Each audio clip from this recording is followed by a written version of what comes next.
केंद्र सरकारने जातनिहाय जनगणना करण्याची घोषणा केलेली आहे। मात्र आता काँग्रेस पक्षाकडून जे आहे ते यावर टीका केली जाते। जातनिहाय जनगणना जी आहे ते होणार नाही अशी टीका देखील केली जाते। यावर ओबीसी महासंघाचं काय मत आहे ते आपण जाणून घेऊया। आपल्यासोबत स्वतः ओबीसी महासंघाचे राष्ट्रीय अध्यक्ष डॉक्टर बबनराव तायवाडे सर आहे।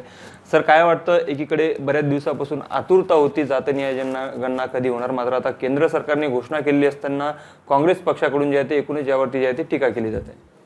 नाही, हे बघा, तो त्या पक्षांचा प्रश्न आहे, परंतु अनेक दिवसांपासून या देशामध्ये राष्ट्रीय ओबीसी महासंघ आणि त्याच्यासोबत इतरही पूर्ण देशामध्ये जेवढ्या काही ओबीसी समाजाच्या उत्थानाकरता काम करणाऱ्या संघटना आहेत त्या सर्वांची प्रमुख मागणी होती।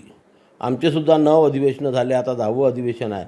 पहिली मागणी आमची हीच राहत होती की या देशामध्ये ओबीसीची आणि संपूर्ण समाजाची जातनिहाय जनगणना करण्यात यावी आणि या देशातील सर्व विरोधी पक्ष मिळून सुद्धा मागील 2-3 वर्षापासून सातत्याने राहुल गांधींनी तर संपूर्ण सभागृहामध्ये आणि जाहीर सभांमध्ये मागणी केली की जातनिहाय जनगणना करण्यात यावी आणि त्याला यश मिळालं आणि केंद्र सरकारने एप्रिल महिन्यामध्ये हा निर्णय घेतला की येणारी जनगणना ही जातनिहाय जनगणना करण्यात येईल आणि तो कॅबिनेटचा निर्णय आहे। तो काही कोणी इंडिव्हिज्युअल घोषणा केलेली नाही आहे। कॅबिनेटमध्ये निर्णय झाल्यावरती अधिकृत घोषणा करण्यात आली आणि नंतर 2 टप्प्यामध्ये होईल हेही सांगितलं। काल जुनी जी अधिसूचना होती ती रद्द करून 19ची अधिसूचना रद्द करून आता नव्याने अधिसूचना काढलेली आहे आणि 2 टप्प्यामध्ये ही जनगणना होईल असं त्या अधिसूचनेमध्ये म्हटलेलं आहे।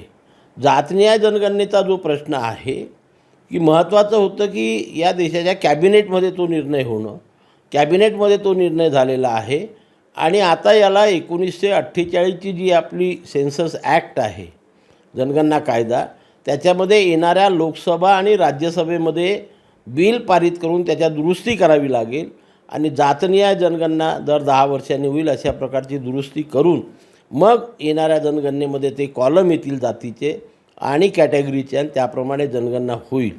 याच्याकरता आपल्याला येणाऱ्या लोकसभा आणि राज्यसभेपर्यंत वाट बघावी लागणार आहे। त्याच्यामुळे आताच आपल्याला ते म्हणणार नाही, कारण कुठलाही कॅबिनेटमध्ये झालेला निर्णय हा पॉलिसी डिसिजन असेल आणि घटनेशी संबंधित असेल तर लोकसभा आणि राज्यसभेमध्ये बिल पारित करून तशा प्रकारची घटनादुरुस्ती करावी लागते। ती घटनादुरुस्ती येणाऱ्या लोकसभा आणि राज्यसभेच्या सेशनमध्ये होईल अशी अपेक्षा आपण लोकांनी बाळगायला पाहिजे।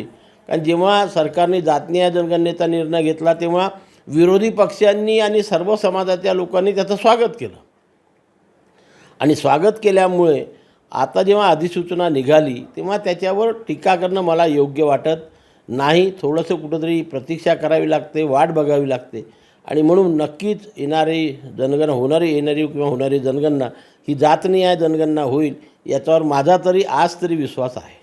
एकूणच आपणही आपल्या संघटनेच्या माध्यमातून अनेक दिवस जे आहे ते लढा दिलेला आहे जातनिहाय जनगणनेसाठी। जातनिहाय जनगणना जर झाली तर कोणत्या समाजाची किती संख्या ही आकडेवारी समोर येईल आणि त्यानुसारच दुर्बल घटक देखील असतील त्यांना देखील त्यांच्या हक्काचा वाटा जो आहे तो मिळणार आहे। काय वाटतं, ज्या पद्धतीने आता विरोध होतोय, आता पुढे जाऊन लोकसभेमध्ये राज्यसभेमध्ये जेव्हा हा बिल पारित होईल तेव्हा सुद्धा इंडिया आघाडी किंवा काँग्रेस याला विरोध जे आहे ते असू शकते समोर?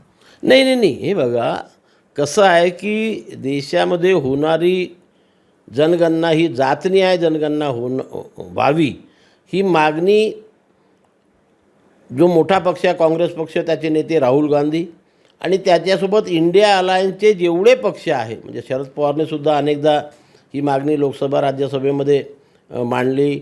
इतर पक्षांनी जी मोठे पक्ष आहे, मग ते आमचे यादव असो उत्तर प्रदेशचे किंवा आमच्या बॅनर्जी मॅडमचा पक्ष असो, सर्वच पक्षांनी, मुलायमसिंग यादव असो, या सर्वांचीच मागणी होती की जातनिहाय जनगणना होण्यात यावी आणि म्हणून आता जेव्हा ते बिल येईल तेव्हा विरोध करू शकत नाही आणि सत्ताधाऱ्यांनी कॅबिनेटमध्ये तो निर्णय घेतल्यामुळे ते सुद्धा विरोध करू शकत नाही। म्हणून मला ठाम विश्वास आहे की एकमताने, बहुमताने नाही, एकमताने हे बिल पास होईल आणि होणारी जनगणना ही जातनिहाय जनगणना नक्की होईल। खूप खूप धन्यवाद सर. आपण पाहू शकतो की एकूणच जे आहे ते यापूर्वी जे आहे ते इंडिया आघाडीमधील सर्वच पक्षीय नेत्यांनी जे आहे ते एकूणच जातनिहाय जनगणना व्हावी अशी मागणी जी आहे ते केली होती. त्यामुळे आता त्याची घोषणा केंद्र सरकारने केली आहे. त्यामुळे नक्कीच जे आहे ते हा जो बिल आहे लोकसभा असेल आणि राज्यसभा असेल यामध्ये एकमताने पारित होईल असा विश्वास जे आहे ते ओबीसी महासंघाचे राष्ट्रीय अध्यक्ष डॉक्टर बबनराव तायवाडे यांनी व्यक्त केला आहे. लोकशाही मराठीकरता मी ज्ञानेश्वर पवार, नागपूर. लोकशाही मराठी ऐका, पहा, जागरूक रहा.